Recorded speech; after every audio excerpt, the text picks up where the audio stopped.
Have you ever taken? I've broken all the commandments. Have you ever taken anything that didn't belong to you? Eighth commandment, not to steal. Huh? He goes to everybody again.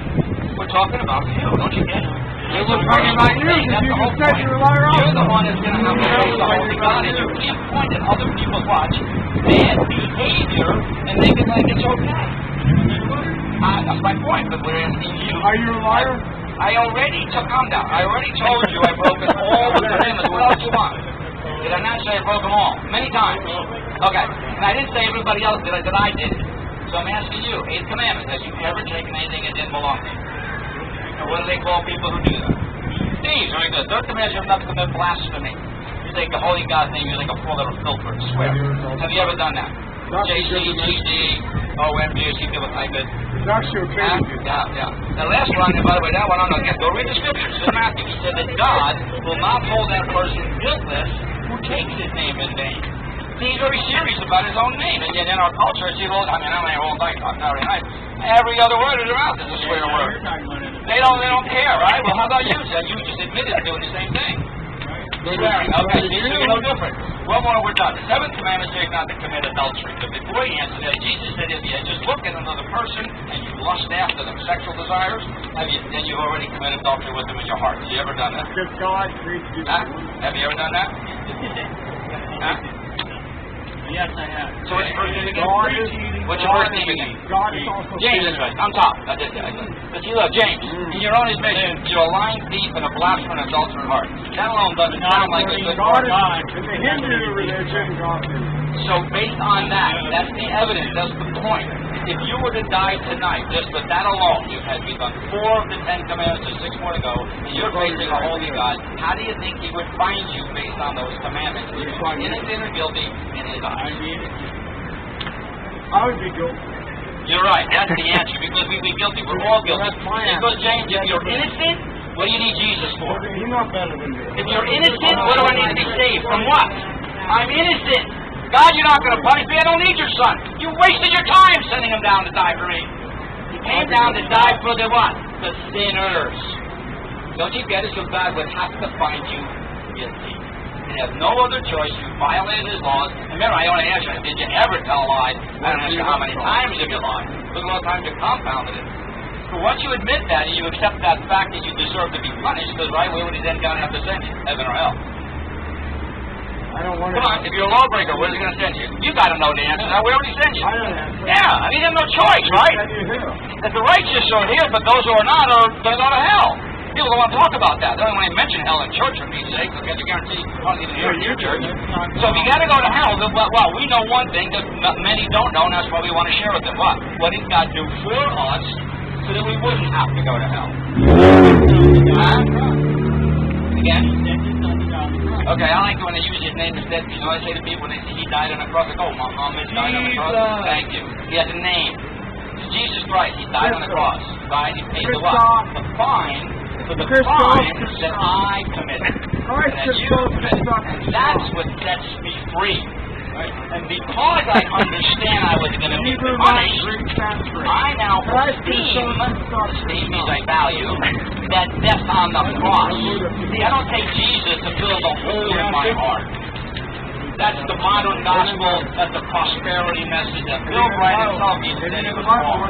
You got to go check it out. God loves you, He's going to have a wonderful plan for your life. Silly. Because you still might go through a lot of hardships. And that's why a lot of people you heard fall away from being a so-called Christian in the first place. Because they didn't get the love, the joy, the peace, the happiness, the better job, the great wife, the good family. Everybody's alive. Nobody's sick. That they were promised by the people who said, hey man, you got to have Jesus. He's going to give you love, joy, peace, and patience. You'll have a wonderful life. And then things go wrong. And that's when you look at that guy. Hey, thanks a lot. You just lied to me. You can take that Jesus. Just shove it. I'm done. He's lying. You don't come to him because you live a better life. The reason you're there is because you deserve to be punished. And he saved us from doing that. You get it? You guys hear that? No, thank you. You go explain this. We get people like that. Does that make sense? You understand that part. That's where we need to use the law. Jesus himself, look, we didn't make this up. Go look up Luke 18:18. Luke 18:18 is where the rich young ruler comes up to Jesus. He says, good master, what must I do to enter the kingdom of heaven? Now, how many people have asked you that question? No one's ever asked me that question, what do I got to do? Now, what did Jesus say to him? He said to him, why do you call me good? There's none good but God in heaven. Think about it. Go read the scriptures. So even Jesus gave him the clear definition of the word good. It's in Romans. Paul said there's not one of us that's good. No, not one. There's not one who seeks after God. No, not one. So just to walk up and tell somebody, hey, you got to have, well, that's crazy. It doesn't make any sense to them. It's foolishness. That's what it says. Because they love their sin. They do. That's why they do what they do. But when they recognize what? That they're going to be held guilty for what they've done. Now, they're going to get away with it here. Right? We can't stop. We don't know what they're doing in the middle of the night. But the day they die, they're going to have to face a holy God, right? And now it's going to be on the TV screen. Everything you've ever done, every thought you've ever had is going to be up on that screen. And you're going to be on your knees. Okay? And guess what? It's too late to ask for the forgiveness. It's too late to repent because you're dead. You get it? You got to do it while you're alive. And just when God opens your eyes, and until that time happens, you're going to be lost. You're going to be what we call the intellectually saved. You got it up here, but it's not over here. You get it? It should be broken. Even in James, go to James 2:10, it says that God resists the proud, but He gives grace to the humble. Well, doesn't that tell you not everybody's saving? Being saved? You get it? Because most of us are what? Prideful. Yeah. If I say something about you, you'll probably get mad at me. Right? You get all puffed up instead of saying, is that what you see in me? You see me like that? Wow, I don't think I want to be like it. That's being humble. Let's see if it's true. Maybe I see something that you don't know, or you come and tell me. Why should I get angry at you because you say something I don't like? I mean, see, that's pride. Am I right? It's trying to teach people from accepting like critical. Well, it's keeping them from getting better. Yeah. And that's kind of how we can learn, right? Isn't that true? Yeah. But doesn't that make more sense than just telling them, you're going to have Jesus. You're going to have Jesus in your life, but He's the one that's good. Why? They think lying is okay. You were pretty good, by the way. You know what most people tell me when I ask them, did you ever tell a lie? You know the most popular answer I get? I've done this over 10,000 times now in 7 years. You ready for this? Human.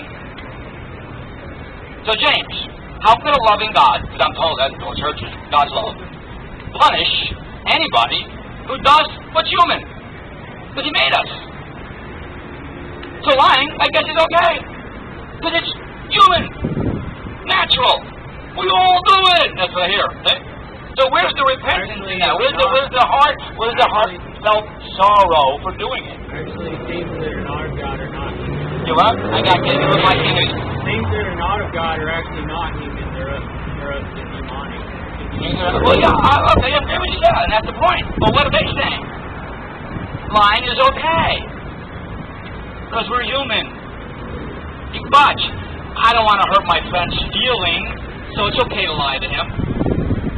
See, because if he asks me something, I better not say, because he might get mad at me, so I'm going to tell him nice stuff. That way he'll like me. He's lying. So if your wife asks you... Oh, good one. I heard, yes, come on, here. I heard a pastor, I'm glad you brought that up, about 8 years ago in a big mega church in Scottsdale. And he said the exact same message. He was talking about that. And he said, here, guys, here's when you have to be careful. He said, if your wife ever asks you, hey, hon, how do I look in this dress? He says, well, you just say to her, hon, I love you. Watch. And my wife turned to me and said, I'm glad you're not like him. Because you would have told me the truth that you didn't like it. Well, see, now here's this man, he's talking to 5,000 people. What's my point? But it's stupid. It's a lie. You don't tell, especially that. She says, why would I, my wife, want to go out if I didn't like how she looked? There was something about that dress that was wrong, that she didn't see, but I did. And if I love her, I'll just say, oh, I love you, go ahead. No, if I love her, I say, no, I don't like it. This is whatever, done that. Now, can she still wear it? Yes, you get it? She going to hate me because I don't like it? No. And she might even say, well, honey, because you don't, I'll change it because I love you. And I want to please you. So, look at the message he gave. If your wife ever asked you, you just tell her you love her. Now, did you answer the question? No. See, it's evasive, deceptive. And here he is preaching now from the pulpit. People like you